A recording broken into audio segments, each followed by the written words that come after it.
Good afternoon and welcome to the weekly livestock market update. I'm Brownfield Anchor reporter Megan Grabner with us as always to talk all things markets. University of Missouri, Scott Brown. Good afternoon, Scott. Good afternoon, Megan. Happy birthday. I don't think we can let you go without wishing you a happy birthday today. Always a great day to celebrate you. Thanks for that. It's number 40 for those that wondered. Well, perfect. All right. We're going to talk supply and demand numbers. We're going to talk some retail prices. We're also going to talk a little consumer sentiment. But to kick things off, let's recap what happened this week in the markets. Yeah, from your laughter, I assume you think that I'm younger than 40, but I did turn 40 this week. All right. So this week in the markets on the cattle side, we lost $2.25 on fed cattle this week. Those feeder cattle markets were 2 to 5 higher this week. Remember, they were really untested last week because of the holidays.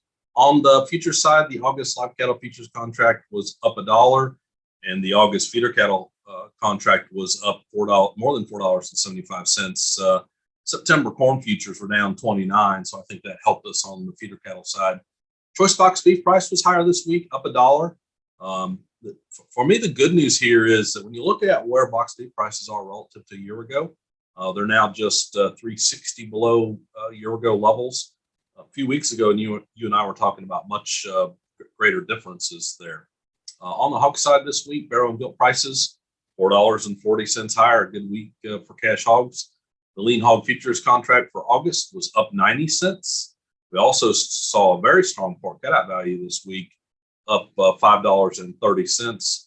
That was strength in everything except ribs, and hams and bellies really led the way there this week in terms of higher pork cutout value.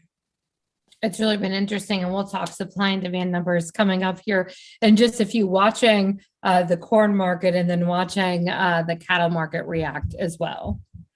We don't lack volatility these days, correct, Megan? Kind of like those 40 candles on your birthday cake. All right, let's talk weekly slaughter numbers as we take a look at that. Obviously, holiday shortened week last week, so it dropped our numbers down.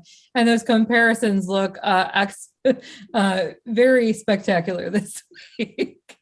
Yeah, that's right. For the week ending July 16th, USDA says a run of 677,000 head of cattle this week. That's 84,000 head above a week ago. And 27,000 head above a year ago. So although a week ago was holiday shortened, we are talking about stronger runs this week than we had a year ago. On the hog side, a run of 2.255 million head of hogs this week. That's 284,000 head above a week ago, but 33,000 head less than a year ago. When we talk about those comparison numbers year over year, how are we doing year to date percentage wise? Yeah, on the cattle side, we're up 1.2% for the year, and on the hog side, down 3.9%. So again, as we've been talking about most of the year, a little difference between what's happening in terms of cattle slaughter versus hog slaughter. All right, let's talk supply and demand numbers, and obviously corn and soybeans are going to be part of that discussion. But let's start first and take a look at the prices for cattle, hogs, and turkey. Yeah, so it's interesting. So we sit here with now 6 months in the books for 2022. Yet we're seeing USDA continue to revise those prices for this year on an annual basis. This month's report had fed cattle prices that were $1.20 higher than they were back in June. Hog prices slightly higher, 20 cents higher than where they were in June. But those turkey prices, we continue to chase turkey prices higher, $5.70 above where they were in June. You know, if that is realized, that will put turkey prices a little more than 20% above where they were a year ago. And although we didn't talk about chicken because they actually lowered chicken prices a little bit in the July report, it would put chicken prices 50% above year ago levels, even with that downward revision. So as much as we sometimes get focused on things like inflation and recession, to me, it's interesting that we're continuing to generally see USDA move 2022 livestock prices higher. I think, can we talk a little bit about the corn and soybean meal prices for 2022, 2023? How does that come into play when we're thinking about profitability and we're thinking about managing our bottom line overall? Yeah, so you ask, I think, a really good question. I want to be careful not to mislead in the answer that I give here, but USDA did lower the corn price for the 2022-23 crop, so the one we harvest this fall, by 10 cents. They lowered the soybean meal price by $10 a ton. We've been seeing some weaker prices relative to the records of late. I guess as I think about risk management here, I go, we should be paying attention to the signs of lower feed costs. Now, weather could certainly play a factor that makes them go higher, but generally, I think we're going to see continued pressure as we get closer to harvest. For me, risk management's all about, now, when do I want to take the top side out of the equation, and how do I do that yet leave myself open if prices continue to move lower? It's a little different place than we were in a few months ago when we were chasing feed costs higher, and I just think that risk management, you have to at least acknowledge where those markets are moving. Again, we aren't trying to hit the highs or the lows here. We're trying to reduce risk, but you don't want to ignore what these markets have been doing of late. Let's talk retail prices. As we take a look at those numbers, walk me through what you're seeing and what reports are indicating as we take a look at the consumer side of this equation.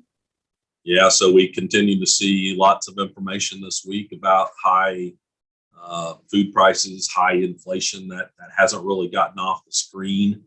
All right, so I'm going to start by saying, is this the last month of higher food inflation? My guess is probably not, but we're getting close to the end, is my thought. When we look at what we got out of the report this week, so a choice retail beef price that was $7.66 for June, but that actually puts it 2.6% above where it was a year ago. But interesting to me of some of the things that have been happening as we've gone through 2022. So for example, ground beef prices have been up 7.4% Jan to June of this year, while sirloin steak prices down 1% Jan to June. So are we starting to see consumers' purchase habits change and maybe purchasing some lower valued products, trying to deal with the inflation that they face today? That data might suggest that's trying to happen. On the pork side of the equation, the pork retail price came in at $4.93 for June. That actually puts it 8.5% above 2021 levels. And I think to an extent, you asked about slaughter, early on. So hog slaughter being down and cattle slaughter being up, I think that's been somewhat at play in terms of where these retail prices end up at the end of the day as well. I will say, unfortunately, your bacon retail price has risen 2.5% since the start of the year, and is 11% above year-ago levels, while a boneless pork chop is only up 1% for the first 6 months of this year, and is 2.7% below where we were a year ago. So there's some differences in terms of some of these meat cuts that are important to be paying attention to. I've given up all hope that bacon prices are ever going to go down, and I've just committed to supporting pork farmers around the country. But we can celebrate cheaper pork loin, right? So we can, and in fact, thank goodness you're not buying those chicken wings, given the prices on the chicken front and across the board for chicken prices. So both pork and beef are lagging what we've seen over the last 12 months in terms of higher chicken prices. I think this leads nicely into talking about consumer sentiment as we wrap up today. Scott, let's take a look at those numbers. We know that retail prices are higher. We know there's concerns about inflation, about the economy in general. And that's really starting to show up in year over year consumer sentiment levels. Yeah, that's right. So I guess the good news out of the July report that we got on consumer sentiment is that it did increase 2.2% relative to where we were at in June.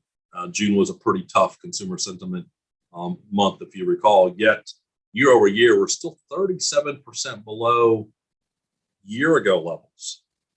That's pretty tough given just where we sit. So concerns about inflation, current concerns about recession. We kind of have those things still at play, and I don't think they likely go away anytime soon. But maybe we're seeing consumers a little less worried. So maybe some of the cheaper gasoline that we've seen the last week, 2 weeks is starting to help ease some of the concern that's out there. I think we're going to continue to be back and forth on this inflationary side of things for several months to come. And it is not going to go away in those conversations either, which is kind of crazy going into. We'll leave plenty to discuss as we head into elections this fall. I'm pretty sure this is going to be a talking point all the way through November. Yes, and we're certainly going to get our share of advertisements from many different candidates, both primary and general, as we head towards November. And I always encourage folks to just make sure they're looking at the data that's available to us, because I think you're going to find everyone trying to use that data to their advantage. And it's just important to be paying attention. I do think food inflation slows as we get a couple months down the road, just because we're going to have then entered the period of time where we already had pretty high prices. So as long as they don't continue to grow, we start to slow the percentage increase relative to a year ago. Scott, that's it for us this week. As we look ahead to next week, what reports do we have? Big week next week as we see livestock slaughter. We get a mid-year cattle report out next week. We also end the week with cattle on feed and cold storage. I'm such a nerd that July and January cattle report that comes out are two of my favorites every year. So it'll be exciting to see what the July numbers show.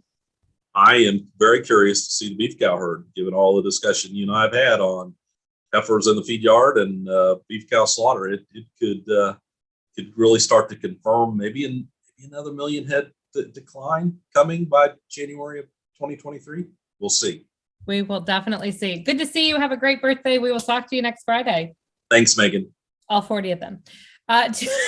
It's about our weekly livestock market update delivered to your email box every Saturday morning. Go to brownfieldaagnews.com. You can also submit questions and comments there. And if you'd like to check out some commentary and some conversation about what's going on the grain side of things, make sure to check out the weekly commodity market update every Tuesday with Ben Brown and Brownfield Robinson. Have a great weekend. I'm Megan Grebner for Brownfield.